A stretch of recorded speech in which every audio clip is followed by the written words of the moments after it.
Sinuspinde ng MTRCB o ng Movie and Television Review and Classification Board ang TV program ng magkakapatid na sina Ben, Raffy at Erwin Tulfo. Sa naturang programa narinig ang pagbabanta at paghahamon ng tatlo laban sa mag-asawang Raymart Santiago at Claudine Barreto na nakaaway ng kanilang kuyang si Ramon Tulfo. Ang TV5 maghahain daw ng reklamo laban sa MTRCB. Illegal daw kasi ang preventive suspension order. May report si Lala Roque. Sinuspindi ng 20 araw ng Movie and Television Review and Classification Board o MTRCB ang public affairs program na T3 na magkakapatid na Erwin, Raffy at Ben Tulfo sa TV5.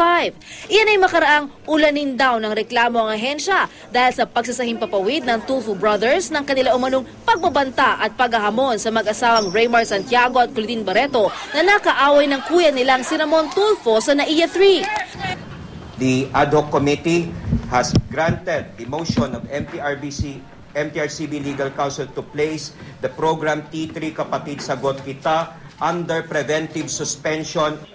Ayon sa MTRCB, unanimous ang hatol na suspensyon sa naturang programa habang umuusad na ang adjudication hearing ng komite.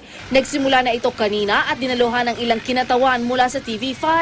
Nilinaw naman ng MTRCB na wala itong kapangyarihan na parusahan ng mga host ng T3. Inendorso na nila ito at ipinauubaya sa kapisanan ng mga broadcaster ng Pilipinas o KBP kung saan miyembro ang TV5. Tatapusin daw ng MTRCB ang investigasyon sa loob ng isang buwan. Doon malalaman kung papalawigin pa ang suspensyon o tuluyang makakansila ang show ng Tulfo Brothers.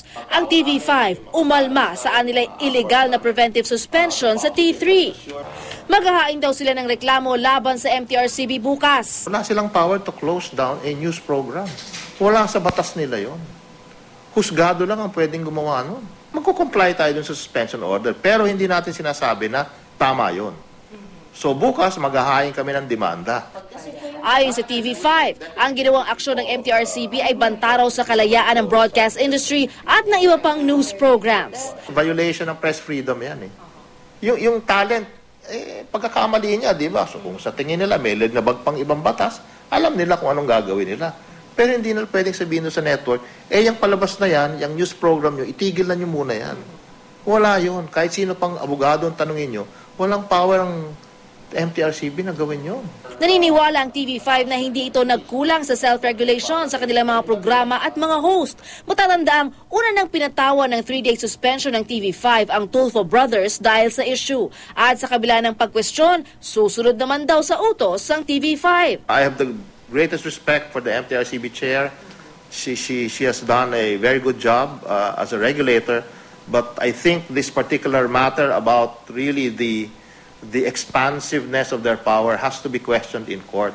Wala pa raw alam ang MTRCB sa planong pagkaso sa kanila ng TV5 pero nilinaw nitong saklaw ng ahensya ang T3 dahil isa itong public affairs show at hindi straight news program. Lala Roque, GMA News.